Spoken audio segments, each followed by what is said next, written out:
Good evening, ladies and gentlemen, and welcome to your news edition. These are the headlines.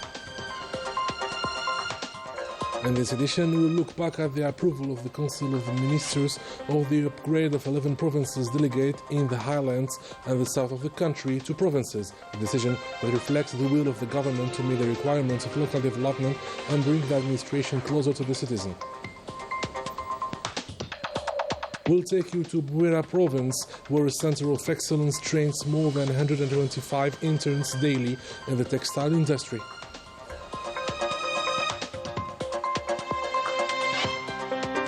World-renowned Professor Abbas Alavi visits Algeria. The nuclear medicine specialist holds a privileged meeting with the med students at the Bab El Oued University Hospital. The Moroccans are still facing the scourge of corruption. This time, the parliament members are deeply involved in public funds investment. Welcome back.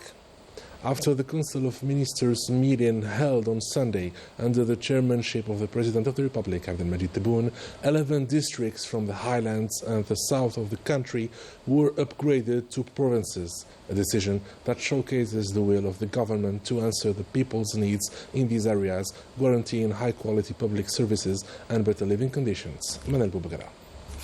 A major administrative change that is redefining the map of the country, from Aflou, Barika, Qsar Shlala, Mas'ad, Ain Wissara, Boussaada, El Abiod, Sidi Sheikh, Al-Qantara, Bir Al-Atir, Qsar Al-Bukhari and Al-Arisha.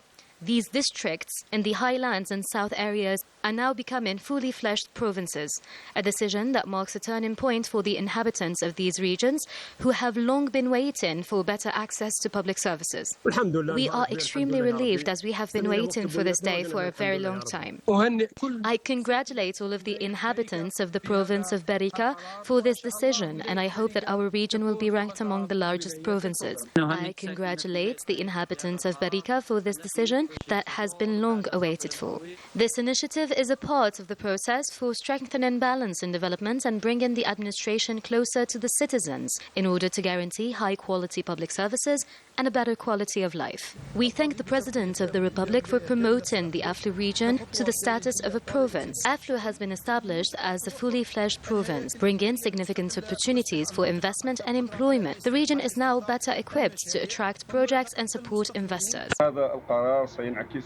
This decision will have an impact on the development process of the Boussaada province and will strengthen its position, particularly in the field of development. With these new provinces, Algeria confirms its commitment to support growth and the specific needs of each region. An administrative step forward for people yearning for more visibility and new opportunities.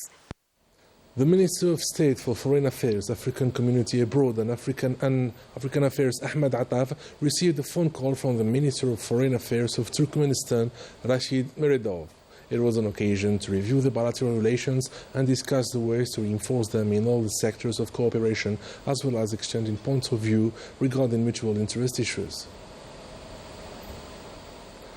The Minister of State for Hydrocarbons and Mines, Mohamed Al-Qab, received on Monday the President of the African Bank Group for Development, Sidi Ultah, and the delegation accompanying him, held with the presence of the State Secretary at the Ministry of Hydrocarbons and Mines in charge of mines, Karima Bakir Tafar, and executives of the ministry. This meeting was the occasion to discuss the ways of reinforcing the cooperation relations between Algeria and the African Bank Group for Development, notably in the priority sectors such as the development of oil and gas industries, the development of mining resources, seawater desalination projects, and financing continental projects. And the Minister of Interior, Local Authorities and Transport, Said Sayoud, received the President of the African Bank Group for Development, Sidi Ultah. They discussed the ways of reinforcing the partnership between Algeria and the African Group Bank for Development, considered as a leading financial institution in supporting socio-economic development projects in Africa. The two parties also reviewed the major axes of cooperation in developing vital sectors, notably transport, railway and port infrastructures. And the first edition of the International Fair for Electricity and Renewable Energy started on Monday under the supervision of the Minister of Energy and Renewable Energy, with the presence of the Minister of Industry, the Minister of Knowledge Economy, Startups and Micro-Enterprises, national investment institutions, and the participation of several national and foreign companies.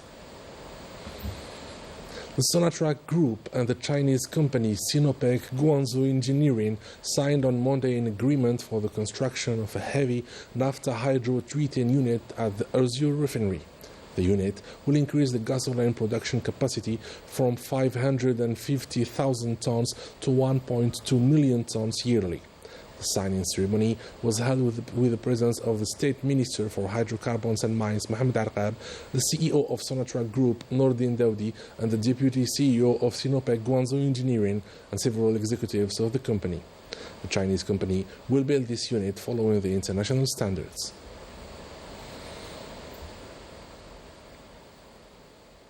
The Ain Bassam Center of Excellence is training a skilled new generation to modernize Algeria's textile and leather industries. Najah Tiyar with the details. A new center of excellence in Ain Bassam, Bouira, is reshaping Algeria's textile and leather industries. Working with the Ministries of Industry and Vocational Training, it trains a new generation of technicians and designers while blending modern tools with traditional craftsmanship. There are diploma granting programs and qualifying programs. The latter include conventional and customized training courses, while the diploma programs lead to qualifications such as senior technician in pattern making. These programs respond to training demands and support the development of skilled technicians in garment manufacturing. The qualifying training focuses on versatile skills related to soft material and more recently on textile machinery. Equipped with modern machinery, the workshops offer hands-on training tailored to market needs. Developed in collaboration with the industrial sector, the programs cover multiple specialized fields. What we do here in our Center of Excellence is to meet the needs of the industry by providing them with a qualified workforce capable of meeting the demands of the market. Under expert guidance, trainees explore creative and precise professions in programs lasting up to 30 months. I chose the pattern making specialty because I love drawing and designing new models. My dream is to create my own brand and work in fashion in Algeria. Since I started working here, I have learned how to sew, how to create designs, and how to use professional machines. A motivated generation of 125 trainees is shaping the future at the Center of Excellence for textile and leather professions, determined to restore these trades to their key role in the national economy. In its efforts of developing the medical sector, Algeria welcomes to the University Hospital Lamine de Barine the American scientist and researcher Abbas Alavi to share his knowledge in nuclear medicine field. Report by Najah Tiyar. Algeria has made significant progress in the nuclear medicine field and remains determined to advance even further.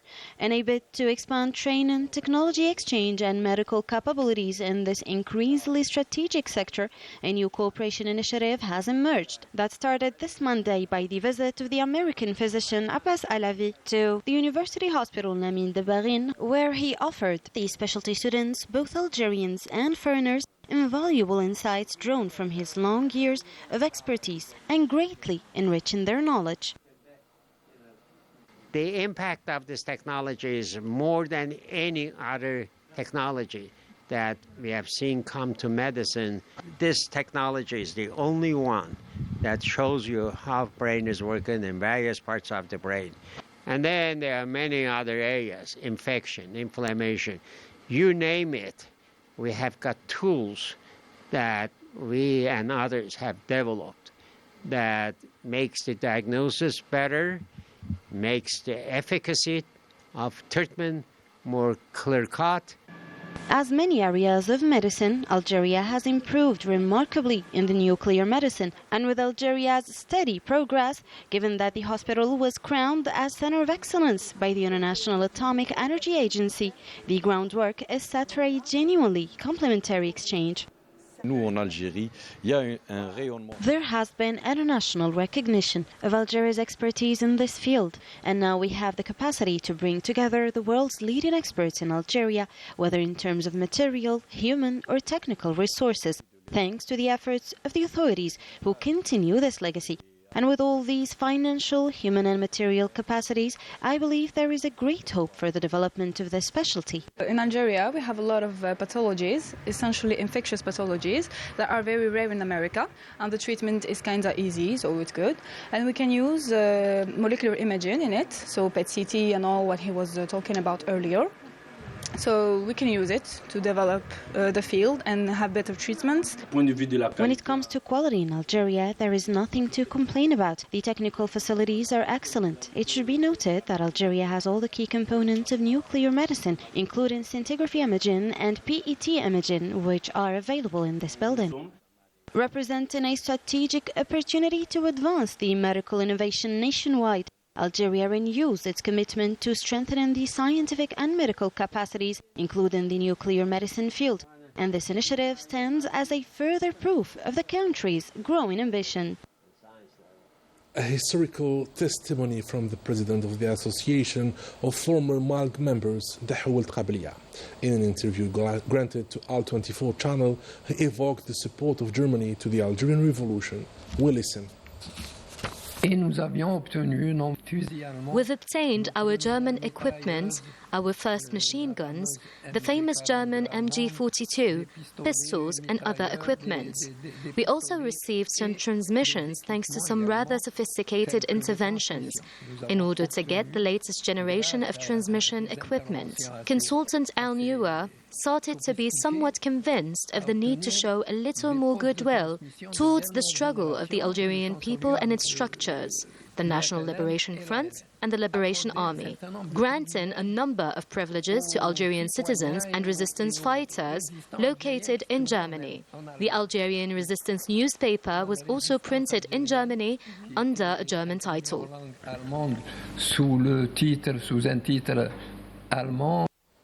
Corruption is still the topic of the day in Morocco, with members of the parliament facing trial for public funds embezzlement, among other major crimes. The public's assumptions yet again proven by the actions of the Makhzen and its elected members. More details with Manal Boubagara. A new corruption scandal on the horizon for Morocco, this time affecting the very core of the power. 30 members of the parliament are facing trial, charged with public funds embezzlement, abuse of influence and illegal obtaining of benefits. This scandal shatters the official rhetoric of transparency and reveals the deep cracks undermining all governmental institutions.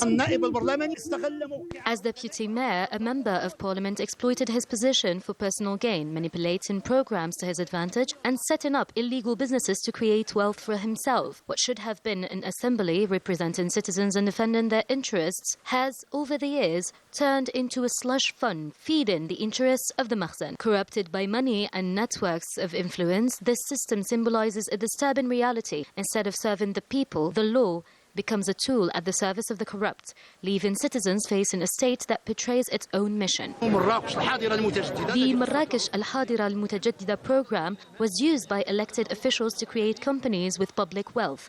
They conducted agreements that served their own personal interests and seized public property. This is blatant corruption, yet no one has been held accountable. We reaffirm our commitment to protecting citizens and their wealth. While some elected officials amass fortunes and privileges, embezzling funds time and time again, millions of Moroccans face a much harsher reality, from poverty to inflation to a scarcity of opportunities. Two different worlds coexisting, yet never crossing paths with one another. And we wrap up our edition with sports. The Algerian athletes taking part in the 2025 Deaf Olympics in Tokyo won 2 silver medals in judo. Bouchara Belinda Sadi in the 28 kg category and Abderrahman Bouhidal in the 66 kg category. Congratulations.